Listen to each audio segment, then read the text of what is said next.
First of all, I would like everyone here to imagine what it is like to be living in Burma right now.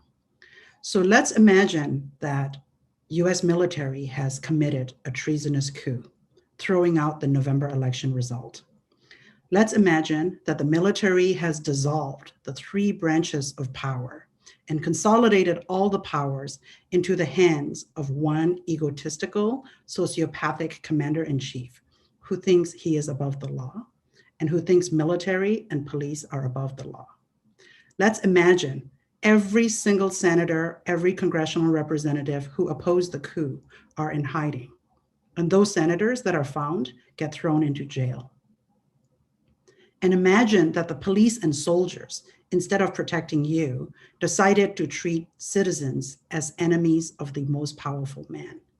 And a few police officers who refuse to follow orders to oppress people, they too are arrested and jailed. So imagine that citizens' civil liberties are stripped away overnight. Soldiers and police loyal to the commander-in-chief can march into any household and search or seize anything or anyone at will without any warrant. Anyone can be held by the military and police for any length of time without reason. So reporters and activists are in hiding as well. At night, you can't sleep because you fear the knocking of the police. You fear that the police may be coming to arrest you for your refusal to serve the coup makers. And jails have been emptied and criminals are released into the streets. So you stay awake all night. You live in fear that there might be some drugged up criminals or arsonists who are throwing around Molotov cocktails in the neighborhoods. And even when you caught the arsonists, police refuse to arrest them and let the arsonists go free. You feel like a kidnapped victim and you express that outrage you feel on social media. Only the internet is shut down. And this internet shutdowns prevents you from knowing whether your loved ones are safe. So you try to organize and mobilize against these injustices. And coup makers intercept your phone calls and your text messages. Any criticism you write online against these injustices are offenses that can land you in jail. So you bang your pots and pans at 8 p.m. every night to express this frustration. And even that offense of banging the pots in your own home can land you in jail for 6 months. And it is worse than the scariest dystopian movie. This is the reality of the unarmed 54 million people in Myanmar are living through since February 1st. And that is the reality that China has called a cabinet reshuffle. And I know that outrage that millions of people in Myanmar are experiencing, because my family and I have experienced firsthand of it. And we witnessed it when the Burmese military brutality 33 years ago, when the soldiers gunned down hundreds of unarmed protesters right in front of our apartment. And we too have experienced that fear of soldiers carrying bayoneted guns, march into our apartments without warrant and searching. And soldiers waited at the hospital to arrest anyone with a gunshot wound that people did not dare to go to the hospital. My mom, being a physician, treated wounded protesters in the basement of a church, and which was considered a crime that we had to flee the country. And 33 years later, it feels like a bad deja vu because the mindset of the military and the police hasn't changed yet. But there is one giant difference.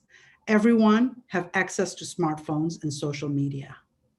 And this freedom, this shortest, slightest freedom that was experienced by young people in Myanmar over the last decade has kind of given courage to this new generation of digital savvy activists.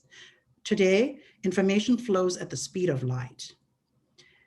We were worried when the commander-in-chief of Myanmar was repeating the exact words of the 45th president of the United States around the voter fraud. We were anticipating and preparing for the worst. But what is happening today in Myanmar is not really about Aung San Suu Kyi or Myanmar Now as much. It is about a different future without authoritarian regime where people live without fear. People of Myanmar are just fed up of men with guns oppressing the country since 1962. So we have estimated 500,000 military personnel with guns that has been holding the country hostage for this entire population of 54 million people. People's fear of returning to the dark days is a much bigger fear than being killed by the military at the moment. I know the mothers in Myanmar who are saying, we know what it's like to live under the fear of military and police. That era of fear, that era of oppression has to end now. And these women and young people of Myanmar are saying enough. Armed with smartphones and social medias, they're using the two Koreas as an example. They say, either we overthrow the authoritarian regime once and for all and grow to be prosperous like South Korea, or else future generations down the road will still have to live under fear like North Korea. So they started this nonviolent civil disobedience movement called the CDM, led by civil servants, which is gaining traction across the countries. Multi-generations are working together to reject the military coup and the military rules of the country. And the unity, creativity, and diversity of this current movement is truly inspiring. When the commander-in-chief decided to throw out NLD's landslide win from November elections, he had not anticipated the civil disobedience movement. He had not anticipated this nationwide uprising led by the Generation Z. He had not anticipated these fearless young people. He had not anticipated the disobedient civil servants. He was just following the previous dictator's playbook. And in Myanmar, military is a privileged caste. It's a caste system.